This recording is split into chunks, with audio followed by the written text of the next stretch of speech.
¿Alguna vez has sentido que alguien o algo te observa cuando estás completamente solo? Imagina esto. Entras a una casa vacía, abandonada desde hace décadas, y de repente el silencio se rompe con un susurro que no proviene de tu mente ni del viento. Es real, tiene forma, tiene hambre y lleva tu nombre. Así empezó todo para Joaquín Murrieta, no con una batalla, no con un disparo, sino con una carta, sin firma, una sola frase escrita con tinta seca y olor a tierra vieja.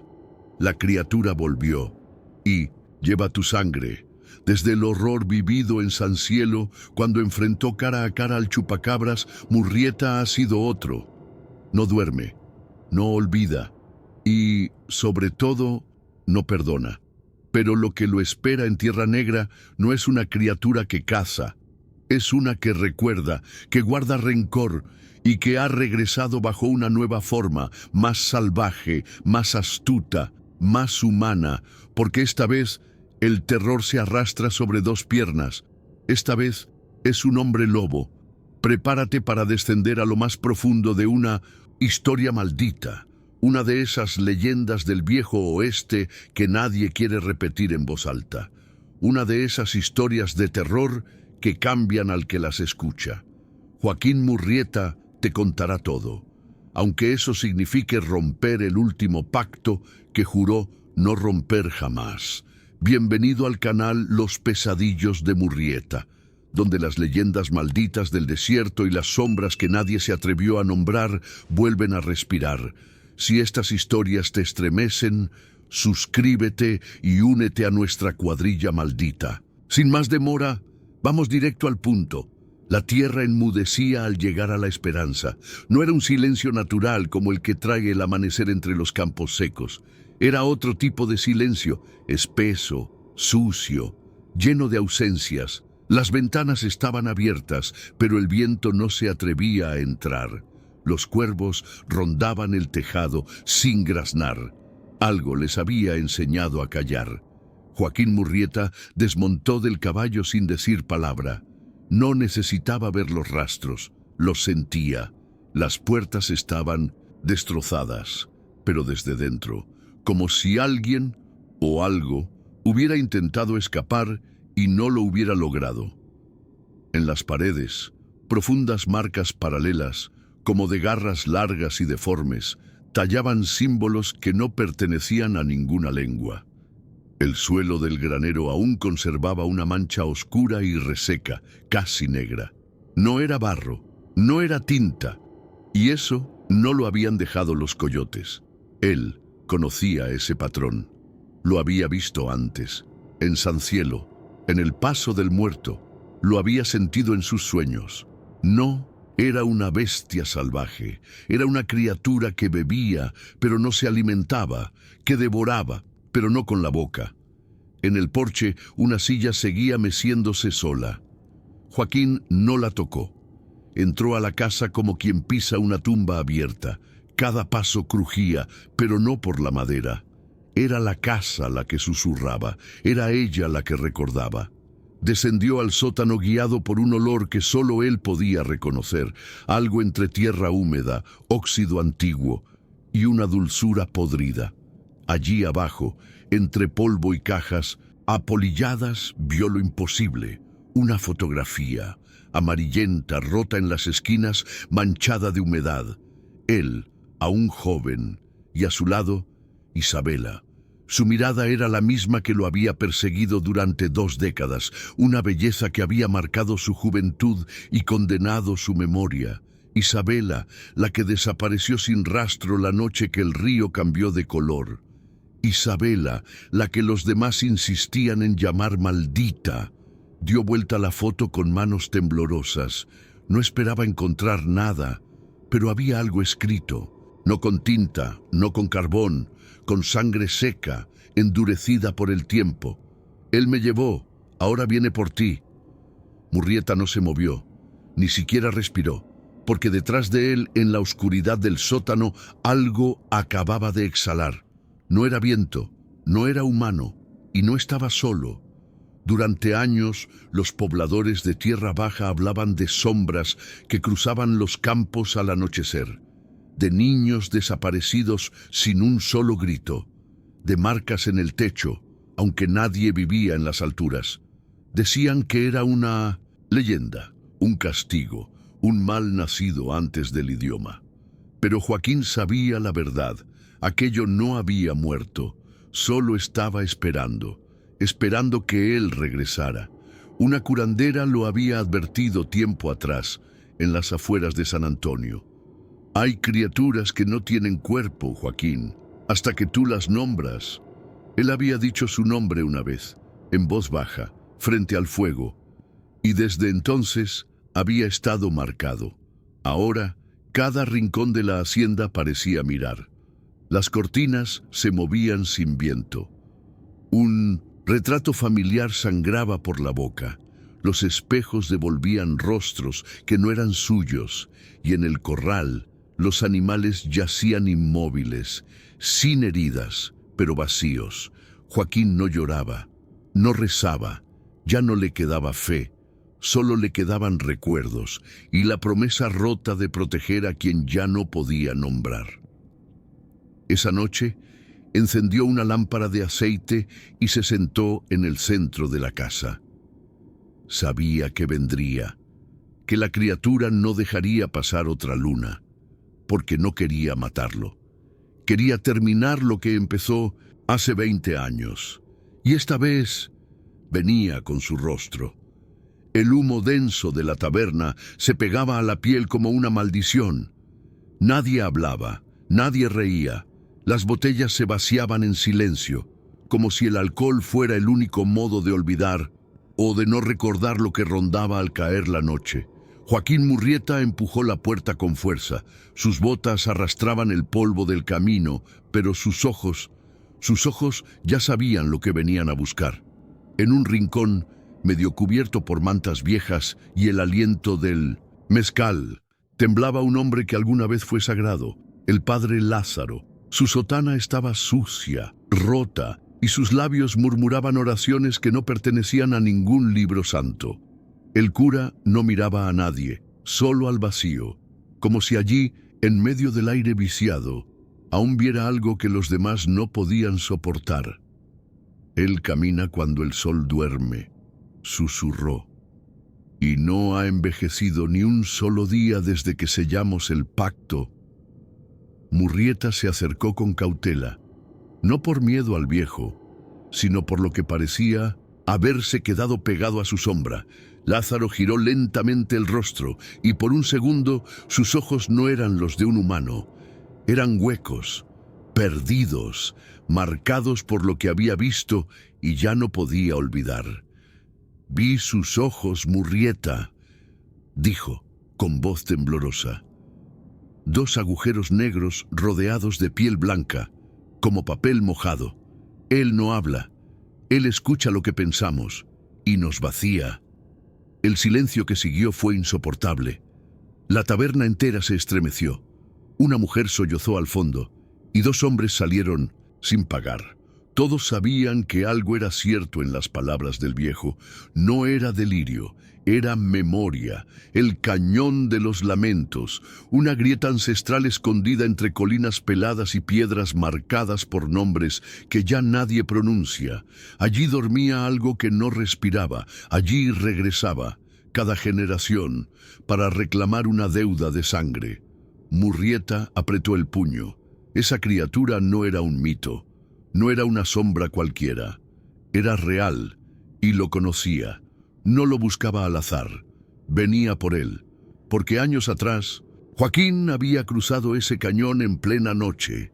No lo contó a nadie, pero algo lo había seguido desde entonces, algo que sus caballos evitaban, algo que aparecía en sus pesadillas sin rostro, hasta ahora. El cura comenzó a reír, ahogado en lágrimas, y vino. No hay salvación, no la hay, ni para ti, ni para mí. Solo queda recordarlo. Y cayó al suelo, sacudido por un temblor que no era humano. Joaquín se quedó solo con el eco de esa risa rota y con una certeza que le quemaba por dentro.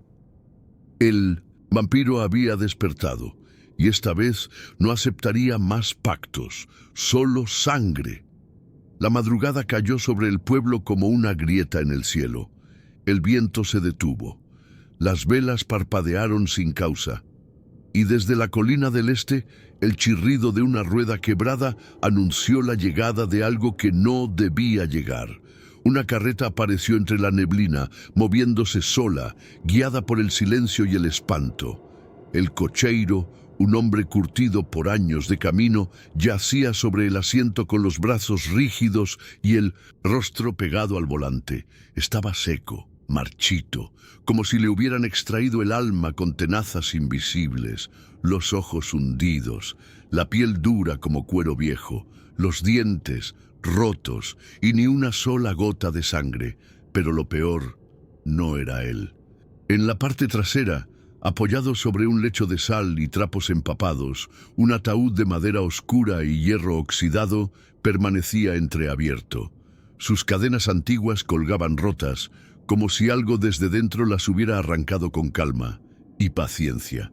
Joaquín Murrieta llegó al lugar segundos después, armado con un silencio que pesaba más que cualquier rifle. ¡No lo toquen! Su voz fue una orden, no una súplica. Pero en todo pueblo hay un hombre que no cree hasta que es demasiado tarde. Se llamaba Damián. Era joven, fuerte, insolente. Creyó que abrir el ataúd lo haría valiente ante los ojos de los demás. Que desafiar a Murrieta lo convertiría en leyenda. Al anochecer, su cuerpo fue hallado detrás de la vieja capilla, suspendido por ganchos de carnicero clavados en las vigas de piedra. No había gritos, no había rastros, solo estaba allí, sin corazón y con la piel tallada en símbolos imposibles de traducir. Los sacerdotes miraron los grabados sin atreverse a tocarlos. Uno de ellos vomitó, otro huyó. El más anciano solo murmuró que eso no venía de este mundo, ni del siguiente. Murrieta no dijo nada, solo bajó la cabeza, porque ya lo sabía, ya lo sentía. El intruso no venía en la carreta, ya había salido y ahora caminaba entre ellos. Había entrado por voluntad propia, como una promesa olvidada, y no venía a buscar, venía a reclamar. Desde entonces los perros no ladran de noche. Las puertas ya no crujen al abrirse, se abren solas. Y hay un eco en la torre de la capilla que repite el nombre de Damián en voz baja, una y otra vez, como si alguien lo llamara desde debajo de la tierra. El camino hacia la antigua casa de Isabela no figuraba en los mapas. Había sido tragado por la tierra y por el olvido. Pero Murrieta lo recordaba. Cada curva, cada árbol seco, cada piedra marcada por sus pasos de hace 20 años. No era nostalgia lo que lo guiaba, eran las pesadillas, los susurros, el olor a tierra húmeda y flores marchitas que regresaba cada noche. Las ruinas estaban allí, pero no eran ruinas. La casa se alzaba intacta, como si el tiempo hubiera pasado de largo, temeroso de molestarla. La pintura no estaba descascarada, las ventanas no estaban rotas, las flores en los jarrones seguían frescas, pero el aire era espeso, podrido y húmedo, como un ataúd recién abierto. Murrieta cruzó la puerta con la mano en la empuñadura. Cada paso dentro de esa casa le devolvía un eco del pasado, una risa ahogada, un perfume antiguo, un roce de dedos que ya no debían estar allí. En la sala, entre las sombras de las cortinas cerradas, la vio de pie, en silencio. Isabela, exactamente como la recordaba. Piel suave, ojos como noche tibia, cabello negro cayendo como río quieto. No había envejecido un solo día. Ella sonrió, una sonrisa triste, una advertencia envuelta en ternura. «Él me mantiene así, Joaquín», dijo con una voz que parecía venir desde muy lejos, «porque le prometí una vida, a cambio de la mía, juventud eterna, por un alma. Pero tú no debías volver». El silencio se rompió de golpe. Murrieta sintió algo rasgar su abrigo desde atrás. Unas garras, frías, delgadas, despiadadas.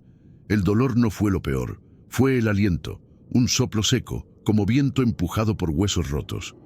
Y entonces lo vio. Una figura emergió de la esquina más oscura de la habitación, deformada, sin cabello, con los ojos apagados, lechosos, como si nunca hubieran visto la luz, y una boca llena de dientes largos, irregulares, imposibles. No hablaba, no gruñía, solo se acercaba, como si lo reconociera. Joaquín no gritó, no se movió, solo sintió la traición de un pasado que nunca se cerró, porque Isabela no mentía, no lo había llamado, no lo esperaba, y ahora él era la deuda pendiente. La casa ya no era un refugio, era el altar, y él, la ofrenda. Murrieta huyó sin mirar atrás. Sus heridas ardían, su mente sangraba, y sin embargo, sabía que escapar no era más que retrasar lo inevitable, porque la criatura lo seguía, no con pasos, sino con una presencia que manchaba el aire, una sombra que se colaba entre los árboles, por debajo de la tierra y dentro de los pensamientos. Esa misma noche, Tierra Negra dejó de existir. El primer sonido fue el del campanario, el viejo sino de la iglesia, oxidado y quieto durante décadas, comenzó a repicar con fuerza descontrolada, sin manos, sin cuerdas, solo el bronce golpeando el aire como si anunciara una condena. Luego vinieron los gritos. Las mujeres aparecieron en las ventanas llorando nombres que ya no tenían voz. Los hombres, armados con rifles y machetes, disparaban al vacío, a las sombras, a sus propios miedos. Pero no servía de nada. El monstruo no caminaba, se deslizaba, como una neblina sólida que atravesaba muros, puertas, carne, una silueta que no podía detenerse, porque no buscaba matar, buscaba vaciar. Uno a uno los cuerpos fueron cayendo, no con violencia, sino con una calma ritual, colgados por los tobillos, ojos abiertos, cuerpos sin peso, como si alguien hubiera bebido hasta la última chispa de alma que les quedaba, y en el centro de la plaza, el mensaje. El padre Lázaro, el loco, el último en conocer la verdad, fue hallado crucificado boca abajo. Los clavos no eran de hierro, eran de hueso. Sus labios estaban cerrados con alambre oxidado, entrecruzado con precisión monstruosa, y sobre su pecho desnudo, tallado con una hoja ciega: Murrieta, tu sangre me pertenece. La plaza ardía en un silencio más brutal que el fuego. Nadie se acercó, nadie lloró. Solo el eco del campanario que seguía resonando una y otra vez, aunque ya no quedara nadie para escucharlo.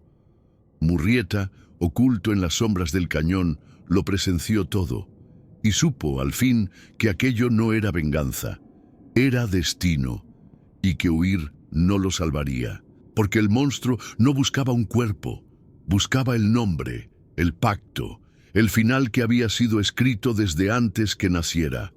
Murrieta cabalgó en silencio hacia el cañón de los lamentos, guiado por un instinto más antiguo que el miedo. No llevaba mapa, no llevaba oración, solo un nombre ardiendo en su cabeza, y la certeza de que si no iba, el monstruo seguiría devorando todo a su paso. Siguió los senderos olvidados de los apaches. Cada piedra, cada curva, cada grieta parecía observarlo. Pasó por trampas oxidadas cubiertas de maleza, restos de antiguos ritos que alguna vez intentaron contener lo incontenible. Más adelante, encontró altares ennegrecidos por cenizas y tiempo, con huesos pequeños dispuestos en círculo, como si alguien hubiera querido sellar algo y hubiera fallado. Cuando entró a la caverna, el mundo cambió. El aire se volvió denso y cada paso resonaba como si caminara sobre respiraciones dormidas. En las paredes, bajo siglos de humedad, brillaban pinturas rupestres que aún conservaban color, mostraban figuras imposibles, criaturas de piel blanca, altas, delgadas, sin ojos visibles, adoradas por tribus ya extintas, hombres y mujeres arrodillados ante ellas, ofrendas humanas a los dioses nocturnos. Murrieta avanzó sin pestañear. El miedo ya no lo detenía. Sabía que al fondo, entre las sombras vivas de aquella caverna, le esperaba algo que no pertenece a ningún siglo. Y allí lo encontró. Un altar levantado con huesos humanos, cuidadosamente apilados. Sostenía pieles curtidas como si fueran estandartes ondeando sin viento. En lo alto, sentado sobre un trono hecho de cráneos y vértebras, el vampiro lo esperaba. No habló con la boca. Su voz rasgó la mente de Joaquín como una cuchilla de obsidiana. Era suave, antigua, inevitable. Le ofrecía todo: vida eterna, juventud sin fin, fuerza para derribar ejércitos, inmortalidad sin pecado. Pero a cambio, quería su lealtad. Quería convertir a Murrieta en su heraldo, un emisario, un guerrero del linaje. Maldito, la nueva voz del caos, el portador de la sangre condenada. Joaquín no respondió. Solo lo miró, y en ese instante supo que el mayor precio no era su vida, era su alma, y el recuerdo de todo lo que alguna vez amó. Murrieta se quedó quieto frente al trono de cráneos. La caverna respiraba, las paredes parecían latir, y la voz del vampiro, esa voz que no se oía con los oídos, sino con el alma, seguía hablándole. Promesas antiguas, mentiras dulces, ecos de poder disfrazados de salvación. Y, por un instante, Joaquín vaciló. Casi cedió, casi, porque algo dentro de él, algo pequeño, silencioso, humano, aún ardía. Cerró los ojos y vio a Isabela, no la criatura de rostro intacto, sino la mujer que una vez le cantó en la madrugada mientras las luciérnagas danzaban en la llanura. Escuchó los gritos de Tierra Negra, los disparos al vacío, los niños escondidos bajo camas, las madres buscando cuerpos que ya no estaban. Sintió el peso de cada nombre que no pudo salvar, cada promesa rota, cada tumba sin cruz, y supo lo que perdería si aceptaba, supo lo que dejaría atrás, supo en lo que se convertiría. Y entonces habló. Su voz fue firme, rota, arrastrada por el polvo de todo lo vivido. Si he de morir, que sea como hombre, no como sombra. El eco de esas palabras se quedó suspendido, y la caverna se estremeció. Murrieta metió la mano en su abrigo de cuero desgastado. Con los dedos firmes, sacó su viejo revólver Colt, aquel que había guardado durante años para un momento que no podía explicar, pero que ahora entendía. Lo había cargado tiempo atrás con 6 balas forjadas por un anciano chamán yaqui, plata fundida bajo luna llena, agua bendita robada de una iglesia derruida, cantos en una lengua que ya no se habla. El arma pesaba como una promesa antigua, como una cruz. Apuntó con la certeza de quien ya ha muerto muchas veces, y supo que esa noche no habría redención, solo fuego y decisión. La oscuridad se cerró como una trampa viva, y entonces empezó. El vampiro descendió del trono como una niebla sólida, una sombra que sangraba forma con cada movimiento. Era rápido, imposible, una ráfaga de huesos largos, uñas curvas como cuchillas y ojos vacíos que ardían en un blanco eterno. La cacería había comenzado. Murrieta disparó primero. El estruendo de su Colt retumbó en la caverna como un trueno atrapado entre huesos. La bala, bañada en agua sagrada, impactó en el pecho de la criatura, y ésta gritó. No un grito humano, no un aullido de dolor, sino un sonido quebrado, agudo, como si algo antiguo se rajara desde dentro. Pero la bestia no cayó, volvió a moverse. Golpeó a Murrieta con una fuerza imposible, lanzándolo contra una estalactita que se partió como cristal. El polvo cayó, la sangre llenó su boca, y aún así volvió a apuntar, disparo tras disparo, uña contra carne, humo contra hueso, hombre contra leyenda. Cada vez que el gatillo cedía, el monstruo retrocedía, y cada vez que se acercaba, Joaquín sentía el peso de su propia muerte rozándole la piel. En el caos de la lucha, logró arrastrarse hasta la trampa, un hueco entre rocas sueltas, bajo el altar. Allí había colocado las dinamitas, el viejo truco de los mineros condenados. Pero esto no era una mina, era una tumba. Con un último disparo, hizo que la criatura cayera entre las piedras sueltas. Luego, con manos temblorosas, encendió la mecha. La chispa crepitó como si el aire mismo supiera lo que venía. Murrieta corrió. Corrió como un condenado que aún se niega al infierno. Y justo cuando la salida se cerraba detrás de él, la explosión sacudió la tierra. La montaña rugió, la caverna colapsó y el polvo tragó la noche. Desde lo alto de la colina, cubierto de tierra y sangre seca, Joaquín miró hacia atrás. El cañón de los lamentos se había convertido en un cráter humeante. Silencio total. Nada se movía, nada respiraba. Pero en su pecho, algo no lo dejaba en paz. No era victoria, era pausa, era entierro, no destrucción. La criatura había sentido dolor, había sido herida, pero no muerta, solo sepultada. Y Murrieta sabía que los muertos verdaderos no regresan, pero las leyendas sí. Murrieta regresó a Tierra Negra cuando el cielo ya no sabía si era noche o fuego. Quedaban pocas casas, los tejados colapsados parecían costillas expuestas. La iglesia era un montón de piedras abiertas, y entre sus restos ni una cruz de pie. Solo una pluma de cuervo, negra como el olvido, reposaba sobre el altar roto.